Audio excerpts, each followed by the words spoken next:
안녕하세요, 딥둥이 여러분. 반갑습니다. 자, 금융권 취업이 절정에 달하고 있습니다. 자, 카드사부터 은행권, 금융공기업까지 지금 채용 공고가 계속 올라오고 있는데 바로 그 중심에 신한은행, 신한은행 채용 공고가 떴습니다.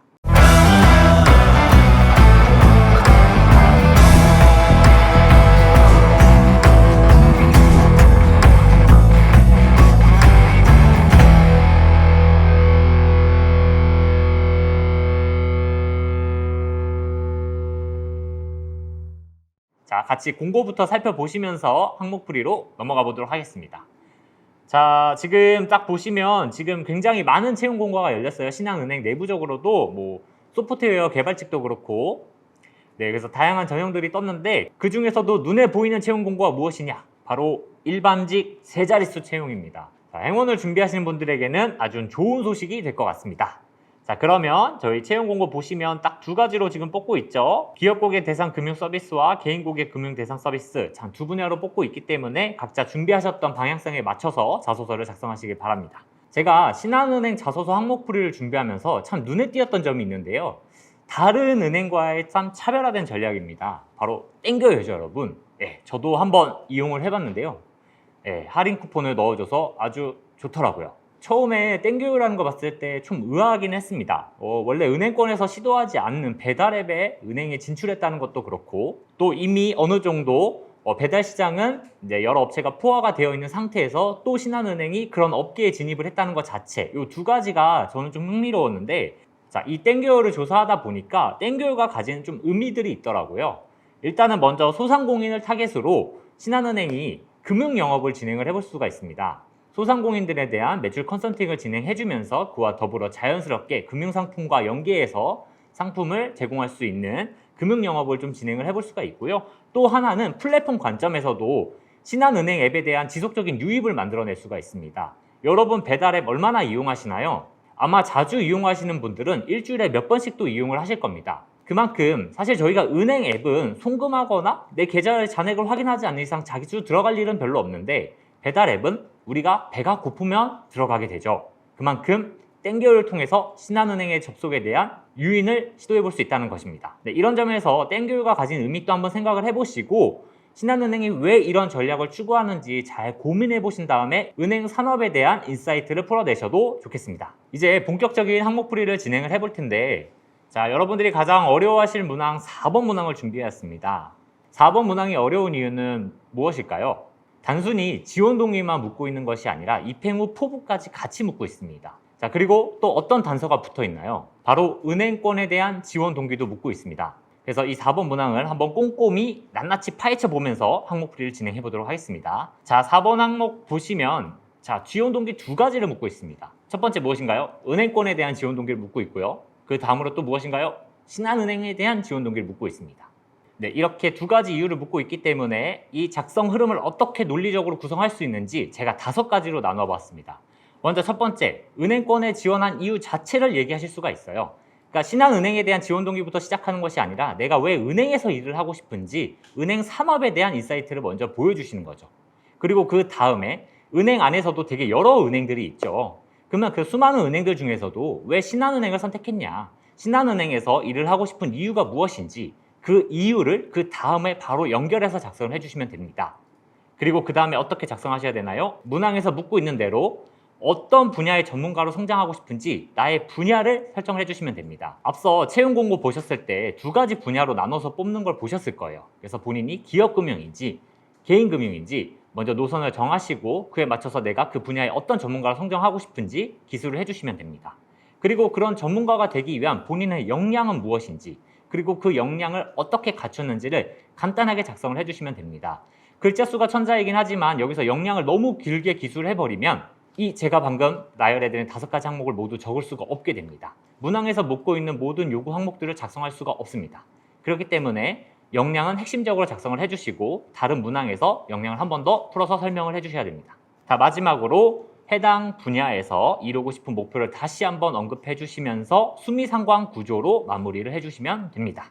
자세한 예시를 보면서 한번 어떻게 작성을 해야 되는지 흐름을 잡아보도록 할게요. 첫 번째로 은행권에 지원한 이유 자체를 한번 제시를 해보겠습니다. 은행권에 지원한 이유를 꼭 거창한 이유를 잡으실 필요는 없습니다. 여러분들이 뭐 은행권에서 인턴을 해봤다거나 금융기관에서 인턴이나 아니면 아르바이트 등을 해봤다면 좋겠지만 그런 경험을 하기가 쉽지는 않죠. 그렇기 때문에 꼭 내가 경험이 있어서 은행권에 지원한다는 관점으로 접근하진 않으셔도 됩니다.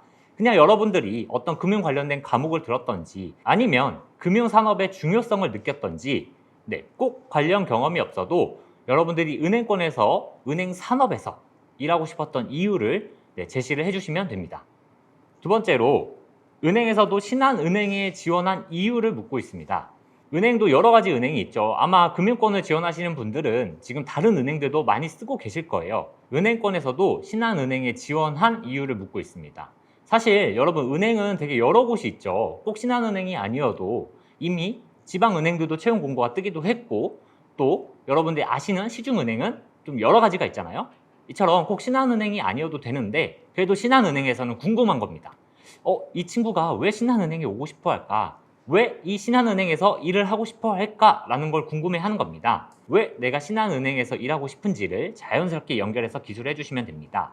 자, 여기 작성 예시를 보면 이 자소서는 경제학을 공부하면서 본인이 금융산업에 대해서 느꼈던 것들을 제시를 하고 있죠. 금융산업에서 하고 싶은 역할을 깨달았고 그 중에서도 신한은행이 이 기업금융 부분에서 어떻게 하고 있기 때문에 내가 이 신한은행에서 일을 하고 싶다라는 이유를 제시를 하고 있습니다. 자, 세 번째로 앞에서 은행권에 대한 지원 동기와 신한은행에 대한 지원 동기를 물어봤다면 그러면 신한은행에 들어오셔서 어떤 업무를 하고 싶은지를 세 번째에서 물어보고 있습니다. 즉 여러분들이 앞에서 채용 공고 보셨을 때 개인금융을 하고 싶은지 아니면 기업금융을 하고 싶은지 선택을 하셨을 텐데 그 안에서도 나는 어떤 기업금융을 하고 싶은지 개인금융이면 또 어떤 고객들을 대상으로 개인금융을 하고 싶은지 이 부분에서 작성을 해주시면 됩니다. 자, 여기 예시를 보시면 이분은 본인이 연구원 아르바이트를 하면서 설문조사 아르바이트를 하면서 기업금융에 대한 중요성을 느꼈고 그래서 본인이 기업금융을 통해서 이루고 싶은 목표를 제시를 하고 있습니다. 그리고 어떤 전문성을 키워서 나아갈 것까지 제시를 하고 있죠. 이처럼 본인이 선택한 분야에 대해서 어떤 전문가가 되고 싶은지 어떤 전문성을 키우고 싶은지를 제시를 해주시면 됩니다. 네 번째로 이러한 전문가가 되기 위해서 여러분들이 이제껏 준비해 오셨던 것들이 있겠죠. 자, 바로 역량을 제시해 주시면 됩니다. 자, 여러분 역량은 크게 세 가지로 나눠볼 수 있는데 지식, 기술, 태도 이렇게 세 가지로 나눠볼 수 있습니다. 그래서 이 세 가지가 모두 있으면 세 가지 모두를 제시하셔도 좋고 아니면 여러분들이 해당되는 게 한두 가지가 있으시면 그거에 대해서 깊게 작성을 하셔도 됩니다. 그래서 본인이 어떤 역량이 있는지 그리고 이 역량이 신한은행에서 해당 전문가가 대해서 왜 필요한지까지 그 이유를 논리적으로 제시를 해주시면 됩니다. 자, 예시를 보시면 금융에 대한 지식을 가장 기본적으로 언급을 하고 있네요. 그래서 재무회계 과목을 수강했던 것들 그리고 그 속 안에서 단순히 수강했다고 해서 끝나는 것이 아니라 그 속에서 배운 지식들을 구체적으로 말을 해주고 있습니다. 자본시장과 관련된 폭넓은 지식을 획득하기도 했고 또 기업을 분석할 수 있는 역량 그리고 재무회계에서 각 계정들을 파악할 수 있는 역량까지 그 지식을 아주 구체적으로 얘기를 해주고 있죠. 단순히 그냥 금융에 대한 지식이 있음이 아니라 금융에 대한 어떤 지식이 있는지 매우 구체적으로 제시를 해주고 있습니다. 그리고 태도적인 면에서 CS 마인드를 하나 언급을 해주고 있습니다. 그래서 본인이 아르바이트 하면서 고객을 응대했던 경험이 있다면 사람을 상대해 보셨던 경험이 있다면 그 사람을 위해서 내가 했던 태도가 무엇이었는지 그걸 통해서 내가 어떤 고객 만족을 추구했는지를 작성을 해주시면 됩니다. 마지막으로 해당 분야에서 궁극적으로 이루고 싶은 목표를 제시해 주시면 됩니다. 전문가가 되겠다는 것도 하나의 목표가 될 수 있지만 그 전문가가 되어서 궁극적으로 이루고 싶은 여러분들이 꿈이나 비전이나 목표가 있을 수도 있습니다. 이처럼 단순히 전문가가 되는 것에서 끝나지 않고 이 자소서의 예시를 보시면 기업의 동반 성장 파트너가 되겠다는 걸 본인의 비전으로 제시를 하고 있습니다.